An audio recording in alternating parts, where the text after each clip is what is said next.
Before we get started, make sure you're wearing your headphones for maximum audio experience.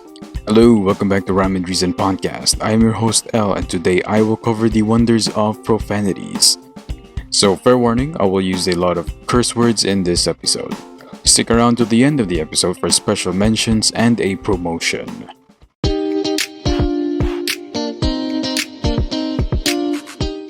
I want to cover the pros and cons, I guess I could say, about the usage of swear words. It is a two-sided coin that everybody has their opinion about it. So I will share my opinion about it, and do not bash me about whatever I say in this episode. Have you ever flustered after cussing as a child? Or maybe you cursed and you suddenly think you're such a badass for doing so? Well, we have been taught by grown-ups that swearing is taboo and a sign of disrespect. Although this can be true in some circumstances, grown-ups have told us that swearing can hurt your reputation. Like most youths, you probably care about your appearance. You want to make a good impression, right? But did you know that how you speak can make a greater impact on others than how you look? The fact is, your speech can determine such things as whom you will attract as friends, whether you will be hired for a particular job or not, or the amount of respect you will receive. It's true. Often, the initial impression people form of us based on our experience quickly fades when we start talking. It's like you have no way of knowing how many opportunities to make a new friend you might have squelched, or how often you alienated someone or lost a degree of respect through your lackadaisical use of foul language. The lesson is if your speech is vulgar, you're only hurting yourself. Also, people get offended. Some people do not like hearing curse words because of how they were raised, or it may be in their culture or religion. No one likes to be cursed at, right? Even you don't. I mean, if anybody blurts out a profanity towards you over something you may or may not have done, I understand that in high-stress situations sometimes it is inevitable. But keep in mind that there are people who find your choice of words to be offensive. It can also be rude.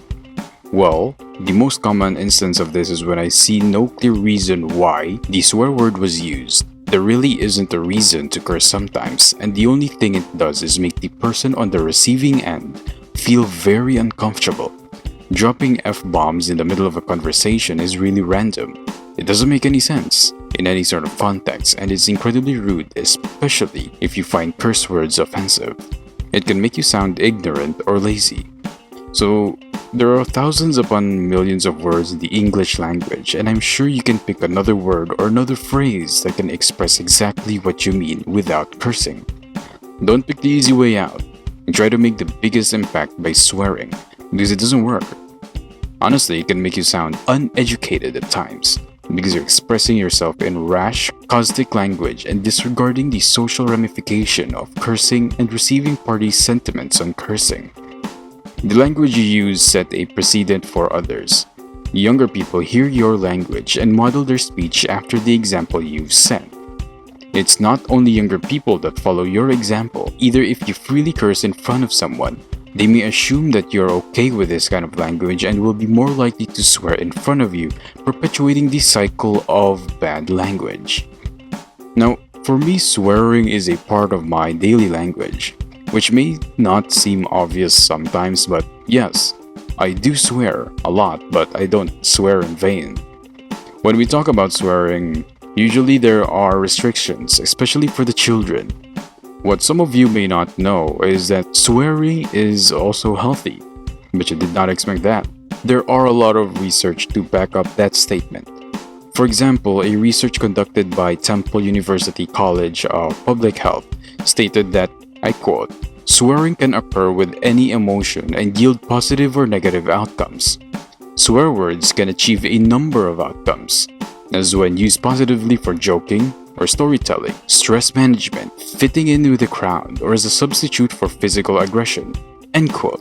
Now, the other day I watched the show History of Swear Words on Netflix. This is a show where Nicolas Cage hosts a profoundly profane, funny, and engagingly educational series about the history and impact of the most notorious English swear words. In this series, well, first of all, I love the series. It was hilarious and educational.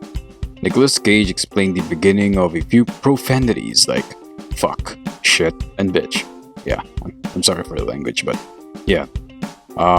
Some dating back to the 15th century, and some words have very different meanings than what they mean now. Some swear words do have different meanings depending on which context they are used in. I will dive into the different ways a single curse word can be used later.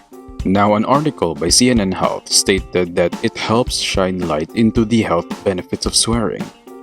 I quote, "The advantage of swearing are many," end quote, said Timothy J., a professor emeritus of psychology at the Massachusetts College of Liberal Arts, who has studied swearing for more than 40 years.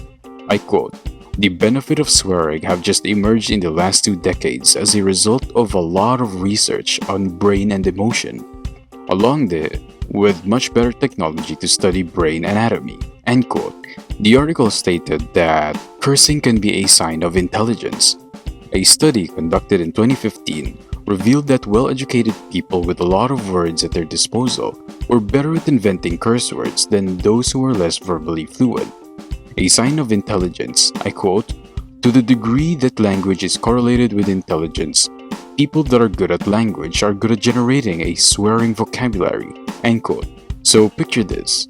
When you can come up with a way to insult an individual that would leave them guessing for a few minutes, then you have essentially won the agreement.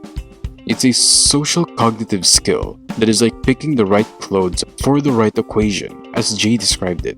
Now, it's also a sign of honesty. Science has found a positive link between profanity and honesty. People who curse lied less on an interpersonal level and had higher levels of integrity overall. In the article, Jay stated that, I quote, "When you're already expressing your emotions with powerful words, then you are going to come across as more honest," end quote. Studies also show that people who swear more are perceived as more genuine, more sincere, and trustworthy than those who don't swear. A study showed that when you place your hand inside a bucket of ice water, swearing helps you last 50% longer than those who don't. This was an experiment conducted in the Netflix series, The History of Swear Words. Swearing while working out also helps improve your workout sessions, whether it is by intensity or the duration of your workout. Cussing produces a stress response that initiates the body's ancient defensive reflex. A flush of adrenaline increases heart rate and breathing, preparing muscles for fight or flight. Simultaneously, there is another sociological reaction called an analgesic response, which makes the body more impervious to pain. Now, I've tried this experience and I found out that it works. So, most of you know that I jog every morning, or at least I used to. It's been a while since I jogged outside. But anyway, I got to reach my 15-kilometer jog in a little more than an hour, and cussing has helped me reach that goal. When you jog or work out in general, your mind and body are pushed to their limits in order to exceed those limits. And when you are in pain, let's say in my case, I'm on my 10-kilometer mark and my calves are exhausted and I could feel my weight straining my muscles, I would cuss to push myself to keep jogging and reach my 15-kilometer goal for the morning. Another example that is extremely common, and you may have noticed this already, it helps release stress and frustration, most commonly known as road rage. This emotional relief is common and it has a name. It's called lalochysia. It means it's an emotional relief gained by using indecent or vulgar language. Scientists believe that it may be one of the reasons why we evolved, because we are able to express strong emotions such as fear, anger, joy, and sadness. Yes, cursing is good for you and your mental health. It doesn't mean you should swear just about anywhere. Well, anyway, swearing should be controlled, especially when you are at work or in class, or maybe even with your parents. It can be entirely out of the picture when you are at work, but know when and where to swear properly. Choose your battles, people. Hello, listeners. Have you heard of good puns yet? It's a new app where you can follow your friends and influencers to see what podcasts they're listening to. So for all of you who are spending too much time scrolling around just trying to find a new show, this will solve your problems. It works really well. Just download good pods from the App Store, pick some people to follow, and invite your friends. You'll never be without a podcast recommendation ever again. Also, don't forget to follow me. I have my own podcast, as you know, but I love to get and give recommendations for the other shows too. Now, back to the show. So, the other day, I watched and rewatched a video on YouTube. It's called Sessions with Stan. Now, this clip, well, Stan Lee, everybody knows who Stan Lee is, right? So, he talked about the F word. He said that, I quote, "The F word is probably the most useful word in the English language." End quote. He's right though. It can be used as a verb, a noun, an adjective, literally anything. You can stick it in a sentence and make it 100 times better than it was. Here's an example. The sentence I would be using is, "Hey, that food is amazing." It's pretty boring, right? It almost sounds like a fucking lie. But then, when you add the word fuck in that sentence, it gets 100 times better. Like, "Hey, that food was fucking amazing." See, it adds more power, honesty, and frankly, it just sounds way better. So, yeah, in the video that Stan Lee in the session with Stan, I loved it because Stan Lee basically just blurted out a lot of F-bombs. Like, he would describe how fuck would be used in different ways. So he would say like, "Hey, fuck you." Or he would say like, "Oh yeah, that's fucking amazing." The word fuck really is a very diverse swear word if you think about it. It's like the word tang ina or the profanity tang ina in the Tagalog profanity dictionary. Now they have two different meanings. Like tang ina is like a word that's it's a cuss word that's often directed at someone's mother, but the word fuck is totally something different. They both are very diverse when it comes to their usage, because they can be used in anger, or they can be used in sadness or happiness and pleasure sometimes. So it can be like, "Ay, tang ina, natapos ko din yung ginagawa ko." Or it can be used, ay putang ina naman oh, when you're very angry. So it same goes with the word fuck, like fuck, or like fuck you, yeah. Or it can be like, "Fuck, I'm done." But anyway, you get it, right? The diverse use of most profanities are very outstanding and intriguing for me. Swearing is good when it comes to it being a non-violent outlet. Swearing enables us to get back at the annoying individuals or situations without having to resort to traditional violence or something more menacing or harmful.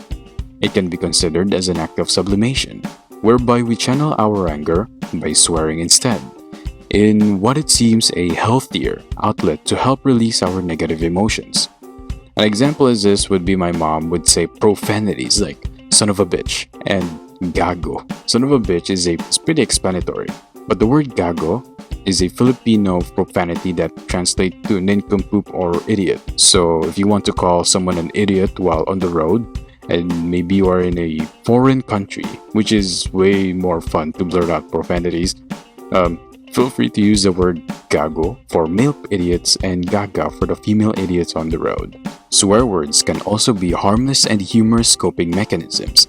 This coping mechanism, although far from a greater one, can serve to increase our sense of self-esteem when it seems deflated, threatened, or attacked. This in turn helps to build our inner resilience and confidence in the midst of perceived tension and stress. Which brings us back to another Filipino profanity, tang ina, which is incredibly popular and highly versatile. So it can be used in extreme anger and extreme joy, often shortened as tang ina, and can be watered out down as taena. I find myself using this profanity a lot, especially after submitting a requirement. I would say, "Tang ina, natapos ko din." Or sometimes, when I would make a mistake or embarrass myself in front of my colleagues, I would say, "Ay, tang ina naman oh. Putang ina is a fun Filipino word to use almost everywhere. Now, profanities can be an assertion of power or control. Swearing can give us a greater sense of power and control over a bad or negative situation. By swearing, we show that we have a power to control a situation and not have the situation control us. This usually happens, ironically, when things are spinning out of control for us. And when things are not necessarily going our way, a person needs not to be the actual trigger for swearing to occur, but a particular unpleasant situation can be the trigger. Swearing can also be a form of social bonding. Swearing can serve to show that we are not a fragmented member of a society. That's why cursing, swearing, among friends can make you feel slightly better when it's coupled with a sense of validation from others. If done correctly and under the right circumstances, and with the right people or group, it can also indicate that we are open, trustworthy, and fun to be around, making us appear more genuinely likable and real to others. Ampota is a commonly used profanity that is thrown around amongst friends here in the Philippines. In most friendships, this profanity doesn't have any real offense behind it. It's literally just a way to express ourselves towards one another. Swearing has a psychological and physical benefit. The best health benefits of swearing include increasing circulation, elevated endorphin and serotonin levels, and an overall sense of calm, control, and well-being. All of these benefits can seem intriguing if it is done in the right way and does not become a vulgar habit. Alright, so to recap what I rambled on about this episode, swear words are beneficial to our health. We can swear, but remember to, when you do so wisely and know how and where it is appropriate to scream out the word fuck. Just because a person swears, it doesn't mean they are a disrespectful person. Most of the time, they just need to release some stress or overwhelming emotions. Before we end this episode, I will go through today's sponsor segment. A big shout out to Twitter user Calix Genez for being an active listener to the podcast. And another shout out to Twitter user Elise Ledesma for being a very popular listener as well. Now, I have a sponsorship that some of you may like. So, if you're craving for a home-baked good, brownies or cookies perhaps, for all of our Filipino listeners residing in the Philippines, I highly recommend Chubby Cheeks Pampanga in Shopee. They have an outstanding collection of baked goods, and their bestseller is a perfect blend of soft, chewy, and bittersweet s'mores brownies. Order now through Shopee, and the link will be in the description below for our YouTube listeners. Thank you for listening to Rhyme and Reason Podcast. You can support us by subscribing to our podcast on the Anchor app. The support for our podcast will allow us to produce more interesting episodes in the future. If you like that episode, please hit that like and that subscribe button if you haven't already. Leave a comment down below to let us know what you think about the episode. Follow us on Twitter by clicking the link in the description. We have a weekly Twitter space so listeners can share their thoughts and insights that they have gained from the podcast. We really love seeing your guys' support and receiving your comments. So if you have the time, do drop by, and who knows, you may just become one of our guests in an episode. See you next time.